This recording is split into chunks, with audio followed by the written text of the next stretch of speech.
समझना जरूरी है। इक्विपमेंट क्या क्या चाहिए होगा वो वहाँ पर काम करने के लिए। फिर मेथड, हाई राइज बिल्डिंग है तो मेथड कुछ और होगा, लोअर वर्क करना है तो मेथड कुछ और होगा, अगर ज़्यादा डैमेज नहीं है सिर्फ लोग घायल हुए हैं तो मेथड कुछ और होगा।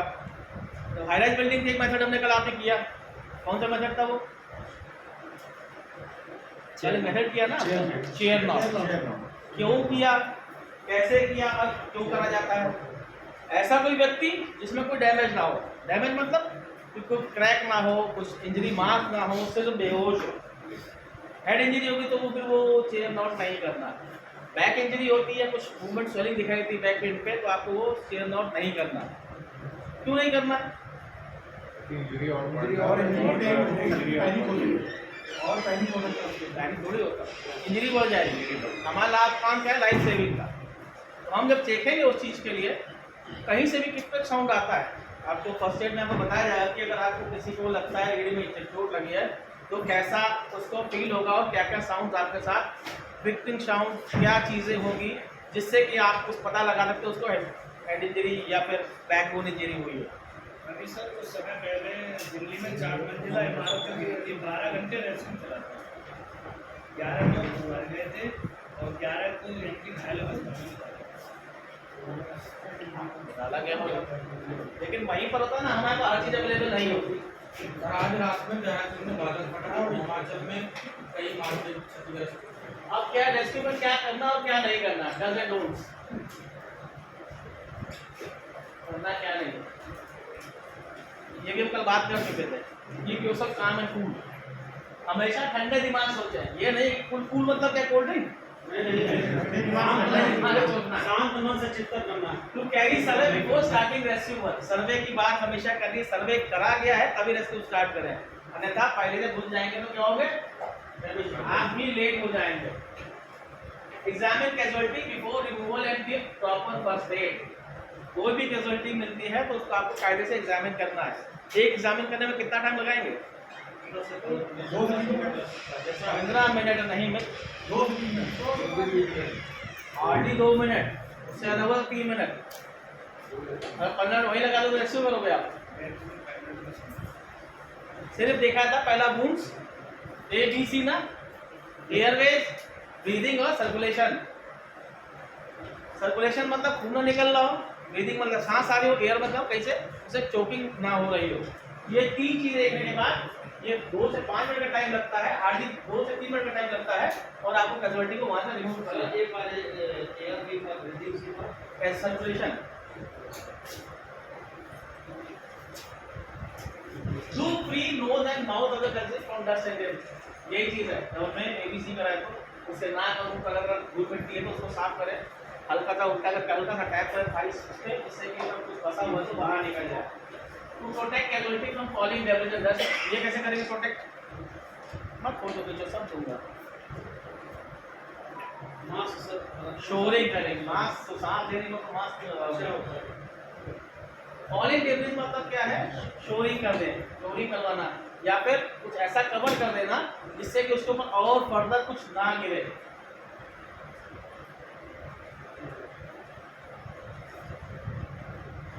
Do remove debris from vicinity of casualty carefully.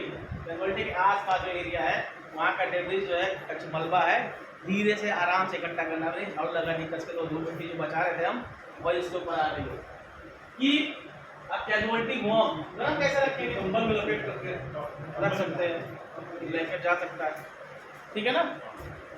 अगर बीमार व्यक्ति कंबल लपेटेंगे कि नॉर्मल व्यक्ति को कंबल लपेट देंगे,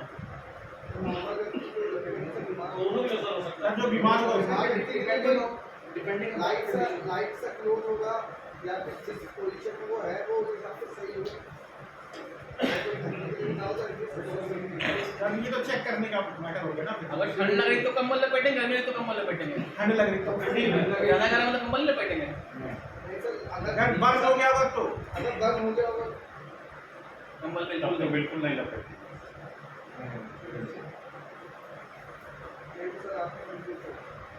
रूल्स का कारण हम पूछ रहे हैं आपसे। ठंडे लगी उसी को लपेटे, आग लगी होगी तो लपेट देंगे। और जब बीमार है व्यक्ति तो कंबल नहीं उड़ाते हो, टीवी वाला कंबल उड़ाते हैं ना, बॉडी गर्म होती कंबल उड़ा देते हो। टेम्परेचर मेंटेन रखने ठंड लगे कंबल उड़ा दिया ठीक है, जो बीमार है कंबल क्यों उड़ाया? टेम्परेचर मेंटेन बुखार हो रखने गया था तो मैं वही तो बात कर रहा हूँ यार, बुखार में बॉडी गर्म रहती है, टेम्परेचर मेंटेन करने के बॉडी लिए गर्म है वो। टेम्परेचर मेंटेन रखने के लिए बॉडी का टेम्परेचर मेंटेन रखने के लिए अगर फीवर है तो कंबल उड़ाओ तो क्या होगा, वही टेम्परेचर राइज करेगा, पसीना निकलेगा, फीवर उतर जाएगा, इसलिए किया जाता है। और अगर ठंडा है तो उसमें ब्लैंकेटिंग करनी है, कंफर्ट। जब भी देखो हॉस्पिटल्स में, हर हॉस्पिटल में एसी नहीं है, लेकिन ब्लैंकेट उसको होता है बेड के ऊपर। जो ड्रिप चल रही है उसे ठंड भी लग सकती है और उसको फीवर भी आ सकता है, प्रॉपर्टीज हो सकती है। Give plenty of water to a casualty, ये की जो प्लेंटी ऑफ वाटर कैजुअलिटी है ये डिपेंड करता है कैजुअलिटी के ऊपर, सबको नहीं देना। सिंपल बताया कि केवल वो क्वेश्चन है उसको to keep as close as possible to wall. दीवार के साइड जाएंगे तो क्या होगा, अगर दीवार भी गिरने वाली हो तो ए शेप में गिरेगी, बताया था ए शेप बताया होगा, ए शेप में गिरेगी, सबसे लिख के बताया होगा। फिलहाल एक ये दीवार है और अगर उसको यहाँ बैठा देते हैं तो ऐसे गिरेगी, तो ये कैजुअलिटी यहाँ पर सेफ हो सकती है। और एक प्रॉपर मेडिकल अटेंशन, जब अटेंडेंस आई जाएगी, डॉक्टर्स वहाँ पे अवेलेबल होंगे और फर्स्ट एडर्स होंगे तो उनको प्रॉपर मेडिकल जो केयर है वो इजली उसको मिल जाएगी। डोंट क्या है, अगर फर्स्ट एड दिए उसको रिमूव नहीं करना। अगर फर्स्ट एड की जरूरत है तभी, अगर नहीं है तो रिमूव कर सकते हैं। Don't crawl over the debris और disturb parts of the damage structures. हर जगह सर ने सिखाया था क्रॉल करके जाना है, तो हमने कल क्या कह दिया, इसके सारे नहीं, आप 4 पैरों सारे जा सकते हैं। उन 4 पैरों सारे क्या होगा, फिर आपका ये पैर जो है पीछे जमीन पर नहीं लगना चाहिए, थोड़ी सी मेहनत करनी पड़ती है। लाइव इलेक्ट्रिक वायरिंग हमने हमेशा कहा है, डोंट टच, कोई भी तार लाइव हो सकता है, आप कोई भी तार नहीं छूना। और किसी लकड़ी के रैकेज डंडियां या कर्व है उसको नहीं छूना, क्या पता उस लकड़ी की वजह से वो दीवार टिकी हो। हमारा जो श्योरिंग है ऑटो श्योर हो चुका हो, लेकिन अगर हम जरा सा ही फंस रहे हैं तो अरे हाँ यार इसमें घुस जाते हैं, वो नहीं करना, उससे बचे और हम एंट्री करने की कोशिश करें।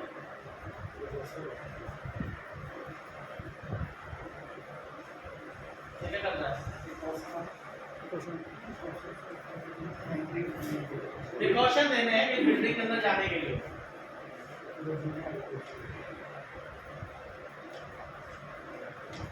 फिर वही चीज है, हर बार ये घूम एक ही चीज आती है, तो एक ही चीज पहली वाली बात है। दूसरा देखते हैं, चेकअप वेदर द वॉल्स और फ्लोर रिक्वायर एनी सपोर्ट। दीवार या जमीन को कोई सपोर्ट चाहिए या नहीं चाहिए। जमीन कौन सपोर्ट होता है, जमीन को सपोर्ट चाहिए होता है, जमीन से से बात कर रहे हैं, जमीन से सपोर्ट लेते हैं। मैं ये क्या कह रहा है कि क्या जमीन को सपोर्ट चाहिए होता है, जो डैमेज हुई है राइट। जो फ्लोर है, फ्लोर की जो बेस है उसको सपोर्ट चाहिए होगा, इसलिए ये कह रहे हैं वेदर चेक।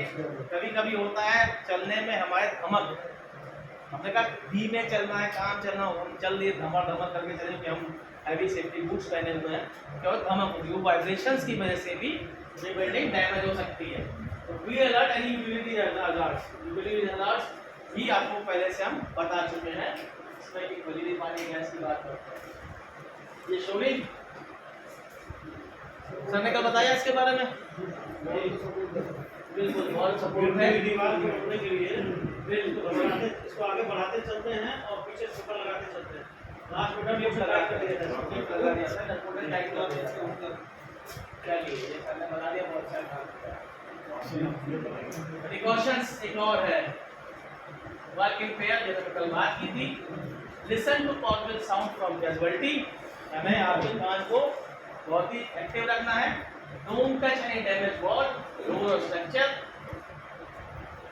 अच्छा, ब्रोकन ग्लास पेन्स और डोर पेन्स, हर बार हम सिक्योरिटी की बात करते ही करते हैं, फिर लाइफ लाइन की बात करते हैं। शीशा कहीं भी लगा हुआ, कैसा भी हो, बड़ा साफ सुथरा दिख रहा हो। कभी कभी कुछ ग्लासेस ऐसे होते हैं जो गैस लिफ्टेड होते हैं उसको आप टच करेंगे तो क्रैक्स आ जाते हैं और वो क्रैक्स फिर टुकड़ों में गिरते हैं। जैसे कि कार के विंडशील्ड एक छोटा सा पत्थर पड़ेगा तो 3 से लगा कितना छोटा होगा और देखो थोड़ा बड़ा होगा, फिर अगर ज़्यादा गर्मी पड़ रही है तो पूरा डैमेज होकर गिर जाता है, चढ़ जाता है। आजकल डोर्स जो आ रहे हैं वो ऐसे ही आते हैं। क्यों? क्योंकि वो एक तो इंश्योर्ड है, दूसरा क्या होता है थोड़े मजबूत माने जाते हैं। मूविंग डोर्स हैं आजकल, फैशन है ग्लास डोर्स का। अगर कोई टकरा जाए तो जो सामान शीशा होता है वो नुकीला है, टेढ़ा मेढ़ा निकले वो टुकड़े में गिरेगा और ज़्यादा डैमेज नहीं करेगा। लेकिन फिर भी वो डैमेज अगर कुछ टुकड़ा आपके शरीर के अंदर चला गया, मतलब कपड़ों के अंदर चला जाएगा, तो आपको डैमेज करेगा, पता नहीं चलेगा, आपको पूरे कपड़े उतारने पड़ेंगे वहाँ पे। इसलिए इनसाइड यही बात हमने कल करी थी, माचिस नहीं जलानी। इसमें एक और चीज थी, don't smoke and drink. Drink मतलब क्या था? सिगरेट लेके सिगरेट दारू नहीं पीते। सर अरे स्मोक ब्रेक करना तो पता है। हाँ हाँ, उसमें एक बात नहीं, don't smoke and drink. Drink मतलब क्या? ड्रिंक नशा करके नहीं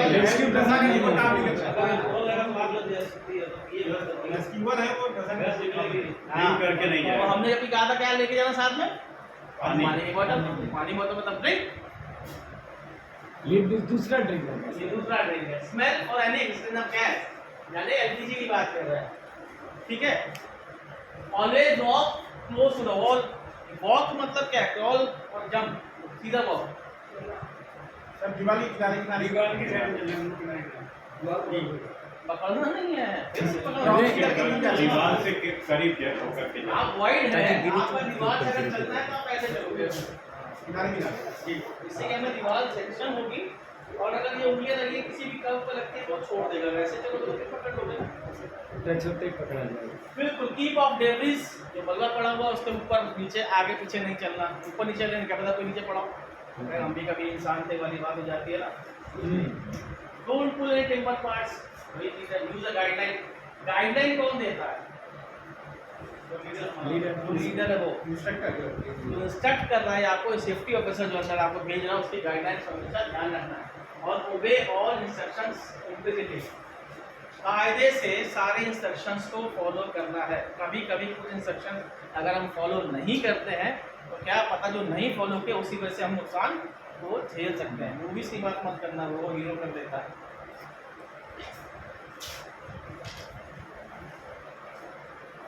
अगर आग लगी है तो बात नहीं। सबसे पहले क्या होगा? Don't overlook possible hiding place. सबसे मेन ये आदमी छुपता कहाँ पर है? छुपता आदमी कहाँ? अगर आग लगी तो वो जितना डीप जाता है उतना ही डीप जाना शुरू कर देता है, बाहर की तरफ आने की कोशिश नहीं करता। आजकल हाई राइज बिल्डिंग्स में जाते हैं तो लिफ्ट लगी हुई है, लिफ्ट के बाद एक और चीज होती है, क्या होता है? Fire exit. हम होटल्स में जाते हैं, कभी फायर एग्जिट को चेक करते हैं क्या फायर एग्जिट है कि नहीं? नहीं करते। और जबकि आप किसी होटल में एंट्री करते हैं तो first check the fire exit.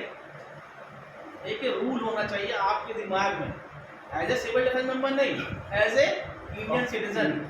क्योंकि हमारे जितने भी मोस्टली होटल्स या हमारी बिल्डिंग्स हैं उन सबको अपनी स्टेयर के सजाने का बड़ा शौक है। और स्टेयर के सजाते कैसे? गमले रखकर। और वही गमले जब आदमी रश आउट होता है तो वो गमले दुर्घटना का कारण बनते हैं, ऑब्स्टिकल बनेंगे और उसमें व्यक्ति के डेथ और बाकी और फर्दर कैजुअलिटीज की संभावना क्या होती है? बढ़ जाती है। एक चीज हमारे इस बात का जरूर ध्यान रखिएगा, जब फायर अगर हो रही है तो क्रॉलिंग पोजीशन में जाना है। किस में जाना है? और क्या है? रूम को सडन ओपन नहीं करना, जैसे मैंने कल बताया था कि छटके से खोल दिया रूम तो क्या होगा? अंदर जो आग बढ़ी हुई है वो ब्लास्ट करेगी और आपको फिर से वो नुकसान पहुंचा सकती है। जमीन में बैठ करके उसको देखते हुए दबा जाता है। ओपन और क्लोजिंग पोजीशन होता है, छुप करके धीरे धीरे खोलना। अगर फायर अंदर है तो ब्लास्ट नहीं करेगी और आप आसानी से उसमें एंट्री कर सकते हैं। Keep 1 feet against the bottom of the door opening. 1 feet दूर रहे। हवा नीचे से भी जा रही है तो क्या होगा? एयर कार्बन डाइऑक्साइड बन गई है, एयर के साथ कांटेक्ट आएगी तो क्या होगा? वो ब्लास्ट कर सकता है। बाकी की वालों के बाद सर्किट बनाने की कल बात हुई नहीं करी, क्या था सर्किट बनाने का तरीका? चारों कोने, एक सैरल सर्किट बना, फिर एक क्रॉस डायगोनल और एक डबल डायगोनल मूवमेंट। ये चीजें हैं, काफी छूट सकता है ना? क्रॉस रूम डायगोनल लिखा हुआ है ना, और ये छुपने, ये फायर के अंदर आदमी जमीन में नहीं छुपता, ये कब छुपेगा? ये वाला बिल्डिंग क्लब का ये होगा अर्थक्वेक, या जो हम युद्ध में बम गिरता उस टाइम पर, बिल्डिंग डैमेज होता है। ओके, हम अर्थक्वेक के टाइम पे कहते हैं लीन एंड गिरो और छुपाओ, पढ़ाया है ना? तो अर्थक्वेक की बात करते तो हमने आइडिया बताता है, छुपो और अपने असर को बचाओ। असर को बचाने का मतलब क्या है कि वो बचेगा, बचाना है तो क्या करेगा? उसमें भी घुस जाए। उस टाइम पर इसको देखना बहुत जरूरी हो जाता है। इलेक्ट्रिकल कॉन्टैक्ट कैसे हटाएंगे?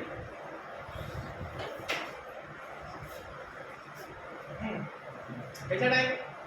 अब जहाँ से बेस कुछ लगा तो आप कभी कुछ करना सकते। सिंपल सी बात है, सर्वे कर रहे हैं तो हमने मेन स्विच देखा होगा, शुरुआत में ही ये काम पहले कर लेना जी, आधा कचरे का बिल्डिंग के नीचे चाहिए। एवरेज एमसीबी का क्या होता है हर घर में मेन स्विच के साथ, अब मेन स्विच का पार्टी खत्म हो चुका है, एमसीबी का सिस्टम होता है। जैसे सबसे बड़ी चीज का इन्वर्टर है, इन्वर्टर के ग्रीन डाउट लगा होता है। नहीं, अगर जब आपने एमसीबी लगाया है, जैसे एमसीबी कराओगे इन्वर्टर की लाइन भी कट हो जाएगी। लाइट कट हो जाएगी, इन्वर्टर चार्ज तो रहेगी बॉस। सर एमसीबी को संपर्क वाला अपने आप ही जाती है, नहीं कटती है, ये लोकल वाली ना कटती है। सर आप बता दीजिए फाइनल। देखिए, इन्वर्टर के ऊपर भी अगर आप मोस्टली होता है, इन्वर्टर के ऊपर भी एक एमसीबी लगाई जाती है, क्योंकि आपके घर की लाइट जाएगी तो इन्वर्टर क्या करता है, आपसे अलग से ही वो लाइट्स को ऑन कर देता है। आपको यहाँ पर चेंज ओवर करना पड़ता है जब आप जनरेटर चलाते हैं। जो इन्वर्टर का फ्यूज है वो पीछे उसके लगा हुआ है, लेकिन आपको उसका जब भी आप घर में इन्वर्टर का कनेक्शन करवाते हो तो साथ में इन्वर्टर की एमसीबी लगानी चाहिए। क्यों? अगर इन्वर्टर फ्यूज करेगा या हाई वोल्टेज आता है तो इन्वर्टर का फ्यूज उड़ेगा साथ, तो लेकिन एमसीबी उसकी करनी चाहिए। ऑटोमेटिक जाती है, वही करता है। कराने पे है ना, फिर वही पैसा खर्चा होगा, 450 रुपये की एमसीबी आती है मिनिमम। तो सर नहीं, अब जो फ्यूज अंदर आ रहा है इन्वर्टर में एमसीबी उसके पीछे इन्वर्टर आ रही है सर।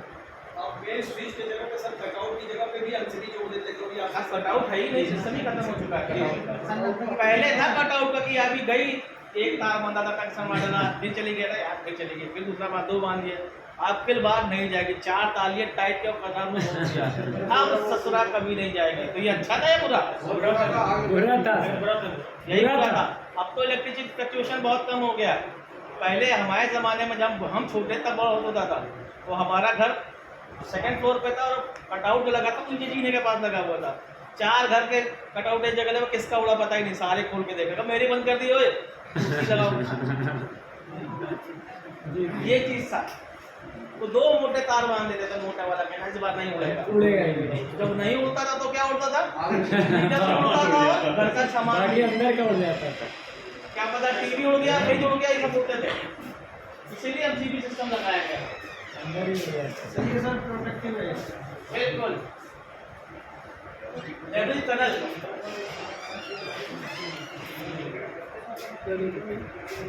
हमने कल बताया था।